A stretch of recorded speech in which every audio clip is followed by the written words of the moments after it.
नमस्कार, माझं नाव शरद गायकवाड. मी ॲक्च्युली पहिल्याच्या अगोदर मी मुंबईमध्ये होतो 25 वर्ष. ॲज अ लॉजिस्टिक्सचा बिझनेस होता माझा, इम्पोर्ट एक्सपोर्ट करायचा.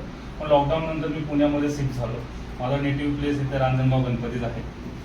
ॲक्च्युली बघा कसं आहे की बिझनेस करायचा म्हटलं तर त्याच्यामध्ये पहिले तर तुम्हाला काहीतरी पैसे इन्व्हेस्ट करावे लागतात, तर त्याच्यातून बिझनेस होतो. परंतु हा बिझनेस इथे सनेजमध्ये बिझनेस करायची 2 कारणं आहेत माझं. ॲक्च्युली याच्यामध्ये कोणत्या प्रकारचा स्वार्थ नाही आहे. माझ्याकडे अशा खूप ऑपॉर्च्युनिटी आल्या होत्या आणि मी त्या केल्या पण आहेत.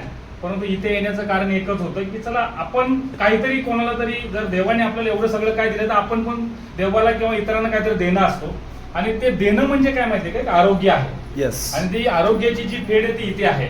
आणि आपण काय पैसा, तुम्ही फिरणार, बंगले असणार, गावी जाणार, काय तुम्ही इंटरनॅशनल टूर करणार, त्याच्यापेक्षा जास्त महत्वाचं जर म्हटलं तर माणसाचं जे आहे ती शरीर संपत्ती आहे. आणि मी इथं जॉईन करण्याचं कारण म्हणजे की मी कोणाला तरी काही देऊ शकतो, ती शरीर संपत्ती आहे.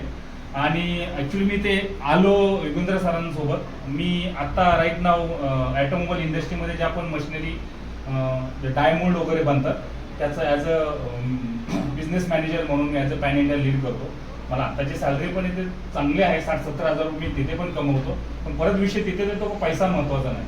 कारण ते पैसे घेऊन आज मी माझी जर 2 वर्षापूर्वीची बघितलं, माझी स्वतःची तब्येत कशी झाली. म्हणजे कसं की आपण